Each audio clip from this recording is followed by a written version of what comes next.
Welcome to our 7 Habits presentation. We're Group 1.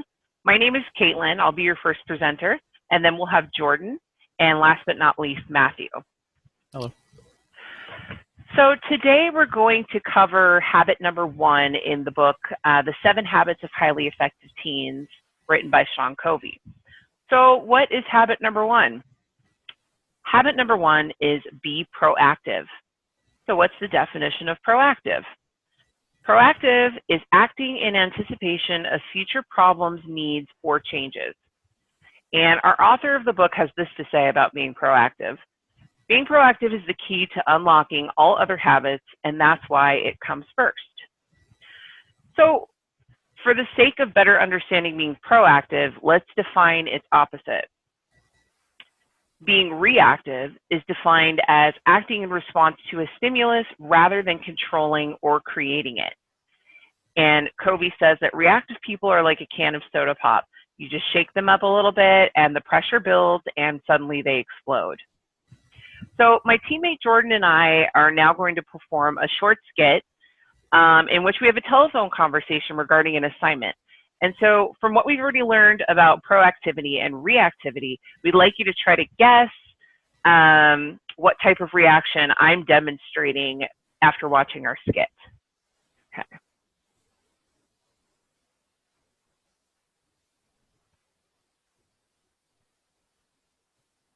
Hey, Jordan, it's Caitlin.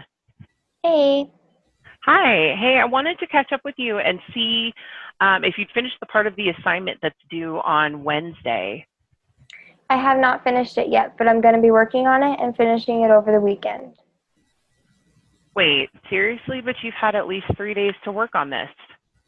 Yeah, I know, but with other assignments that I had and with work and everything, I just honestly have not had time, but I'll finish it up during the weekend. Great. Well, now because of this, I get to spend all weekend worrying about your part of the portion or your part of the project that's not due. So I guess I'll talk to you later. I hate group work. All right. Thanks, Jordan. So if you guessed that my reaction was a reactive response, you are correct. So let's examine some of the characteristics of a reactive response. So first, blaming others and not taking responsibility for your own actions or reactions. Instead of taking responsibility for my reaction, I blamed my poor response on Jordan's portion of the project not being done in the time frame that I wanted. And being critical and complaining are also 2 examples of being reactive. I criticized Jordan for not having her portion of the project done in the 3 days that she had. And I also then complained about my weekend being ruined because I was going to have to worry about that. So I also lashed out angrily. And I could have taken a moment to compose myself and express my concern regarding the project in a constructive way, but instead I impulsively made statements out of anger. And when you make statements out of anger, most of the time you end up regretting them. A reactive response also entails making choices based on mood or circumstances. And my reaction was immediate, and I based it on the anxiety and anger I was feeling regarding the unfinished work. So I showed a lack of self-control over my own reactions, and in turn, I created a hostile environment and potentially damaged the relationship between my teammate and myself. So our 7 Habits book states that reactive people make choices based on impulse, and proactive people make choices based on value. Whenever you do a job, you need the right tools to succeed. So what tools would you need to be proactive? We need to utilize the 4 human tools that we were born with. Those are self-awareness, conscience, imagination, and willpower. So let's examine those 4 tools. Self-awareness. That means having the ability to stand apart from yourself and visualize and observe your own thoughts and actions. Conscience. That's listening to the inner voice inside of you to guide your sense of right and wrong. Imagination So being able to visualize the possibilities for your life, and willpower.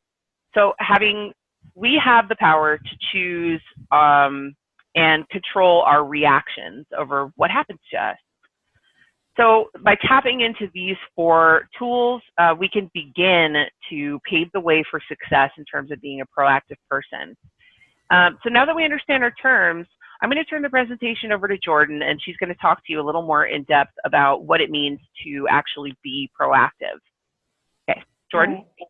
Thank you, Caitlin. So my name's Jordan, and I'm going to be talking to you about what it means to really be proactive. Being proactive is thinking before you say or do anything. I know there are many people, including myself, where I have said things or have done things that, later on I honestly wish that I could have taken that back. And unfortunately, you can't take those things back. And so it's really important that you think about it and that you think about it before you say or do anything. Having control over your own actions. We all have control over our actions, and it's up to us to whether or not we make a proactive choice to take that control and, think about it. Don't just, say it, don't just do it, but take control and really make sure that it's the right choice that you're going to make. And being proactive is being positive. Just, being uplifting, being positive, just making positive choices is really what being proactive is. And also taking responsibility for your choices, because we all should take responsibility for our choices. It's really important. And just take initiative. Taking initiative is really important as well, because being proactive is like being a leader, and it's showing everybody that you can do it. So take initiative, do it, and show everyone that you can. And so those are a couple like definitions of what being proactive is, and I'm going to go into a couple of examples of what being proactive really is. Being proactive is forgiving and giving second chances. I know for me, it's really hard to forgive people and especially give second chances. But that's what being proactive is. It's, accepting that maybe that person, made a mistake and they deserve to be forgiven and given a second chance. Saying to yourself that you can do better than that, instead of saying, I can try and do better than that, or it's not going to get any better than that. That's just how it's going to be. Those are really negative choices and things to say to yourself, and it's really important when you're making a proactive choice that you stay positive and say things that, I can do better than that. Also saying things like, I can do it, instead of saying, oh, I can't do that. That's too hard. Well, no, you can do it. And, if you just believe in yourself and have faith, you most certainly can do it. Anyone can do it as long as they say that I can do it and they have faith in themselves. Moving forward is really important as well, because when you're moving forward, you're being positive and you're giving that second chance and you're forgiving. Whereas if you just, took 2 steps backwards, or you were dwelling on something that happened 2 days ago, when in reality that doesn't matter anymore because it happened 2 days ago. So being proactive is, moving forward and accepting what happened and just having a positive attitude towards it. The last proactive example that I'm going to give is taking initiative. It's really important when taking initiative, because it can help you throughout life. It can help you with group projects. It can help you with school, anything that a test. It can help you with, your job. If you show your boss, I can do this. I'm going to take initiative and I can do this, and you don't have to worry about it. Maybe they'll be like, oh, she needs a raise, or oh, he needs to be promoted. You never know what can happen. So it's really important that you just stay positive, move forward, take initiative. Any of those things can really help with everyday struggles. One example that I'm going to do is a skit where I call Matthew, and I talk about how I felt with what me and Caitlin talked about in the first skit. And it's basically just going to show you kind of how a proactive person would react to something like that. So here we go. I'm going to just call him.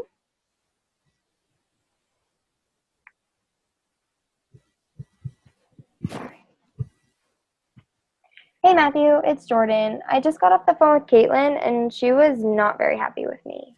Why? What happened? Well, she called to see how far I was on my part of the project. And what did you say? How far are you? Well, I'm not very far, and I told her that I hadn't had any time this week with school and other assignments, and but I reassured her that I was going to be doing it and finishing up during the weekend. I'm sorry about that, but how do you feel and how she acted?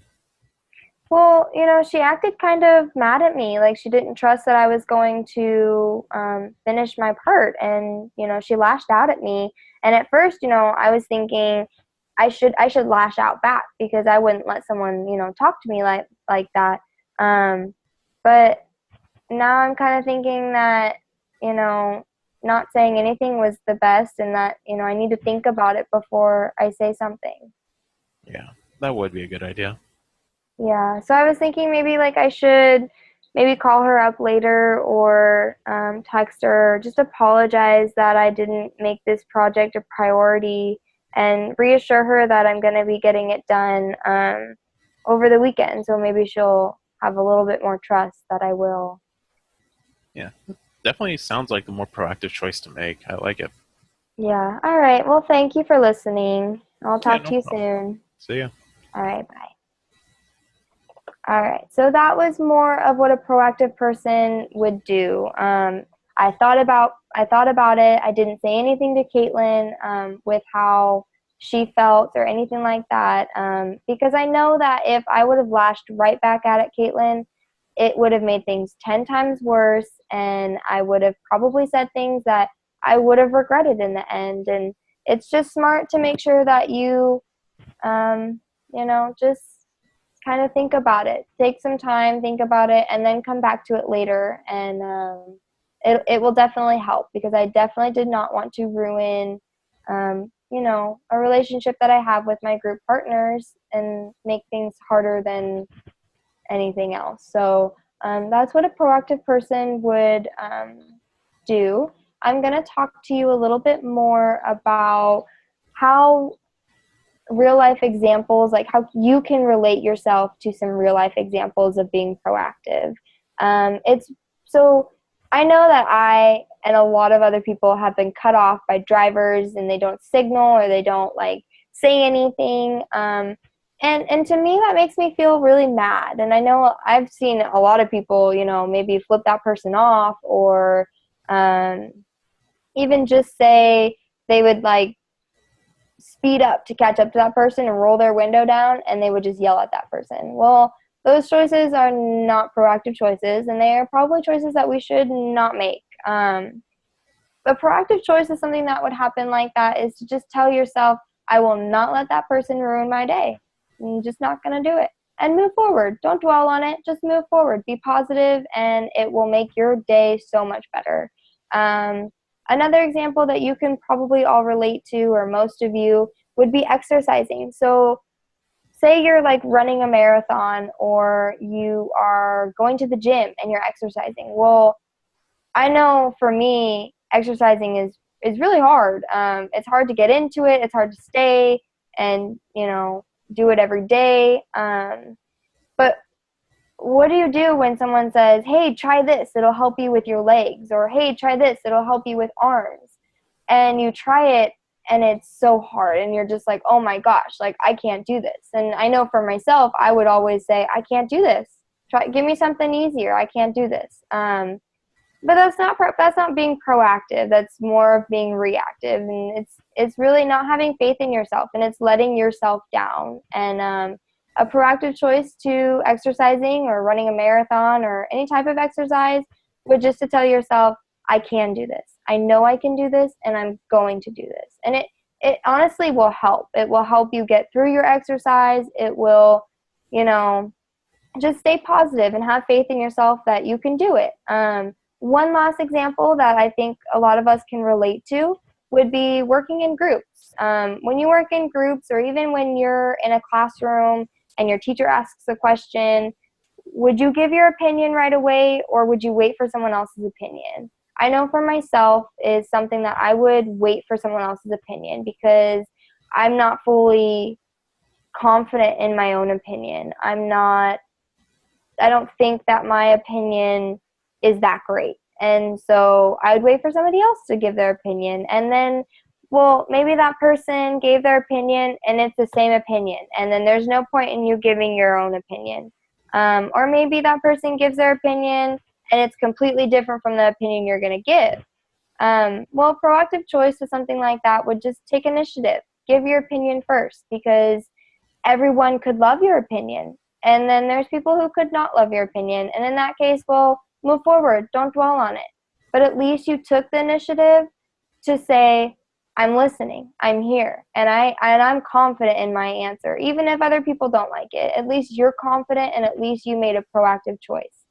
So now I'm going to let Matthew take over. He's going to talk to you guys a little bit more about real life examples and kind of how they fit in. So take it away, Matthew. Thank you very much, Jordan. So I'm going to talk about right here how some of the real life proactive examples, how they're able to fit into your life. So if you're being proactive, you're going to be able to think about possible solutions. So instead of having to rush at the last minute, you're going to be able to spend the time during the day, and you're going to be able to come up with some ideas that will be able to get you a higher grade or help you do the project in less trial runs. The other thing, it's going to give you a calm and level head. You're not going to be stressed out at the last day, the last hour, and worrying, oh, how am I going to get this done? Because you're going to do this with plenty of time left. It's all about being proactive. The next thing, you've got, Jordan touched up on this on the last one. It's good to be able to give your ideas. You never know if you might have the next great idea if you don't share it. Take it as an opportunity. Get your idea out there. Share it. Even if they don't like it, what's the worst that can happen? Next up, you're going to avoid conflicting scenarios with others. Let's take our first skit, for example, between Jordan and Caitlin. So when Jordan was talking to Caitlin and let her know that I don't have my script done yet, or something like that, it's basically Caitlin was worried that there wasn't going to be something to turn in, and she may do the project on her own. Let's say then Jordan finishes the project and turns it in. Well, Caitlin already turned it in, and it's only going to lead to more conflict.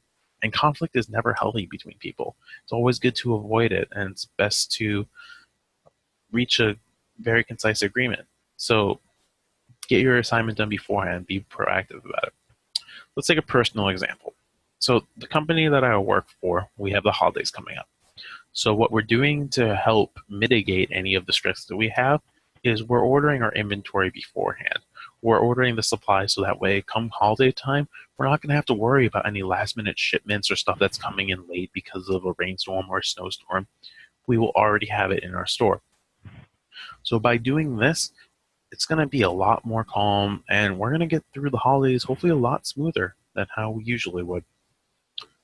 Before I continue on to my next slide, let's go ahead and wrap up our skit with part 3. Hey everyone, hope you're both having a nice past week. Yeah, it's been nice. Hey, yeah, it was good. So last week we decided we're going to have all of our projects done today so that we can compare with each other and make sure we have all of our stuff correct. How's that going? Yeah, from checkups, it looks like we're all finished with our parts of the project now. Awesome. It does look like our teacher assigned us another project on Canvas, and it's going to be due next week. Oh, really? Yeah, it looks like he just posted it about an hour ago on Canvas. So I was wondering, for this project, if we want to give it a try. Obviously, we want to have it done before our due date, but how about we also have a separate meeting so that way we can have like a rough draft to share with each other. So that way we can catch any possible mistakes we might have and, give us all a higher grade by working together. Yeah, I like that idea. It gets it so that while we don't have a full completed project done, we at least have a rough draft done, so that way we can make sure that we are all on the right track. Yeah, I agree. I like it. Let's go ahead and give that a try. So, should we go ahead and try that for our Saturday meeting?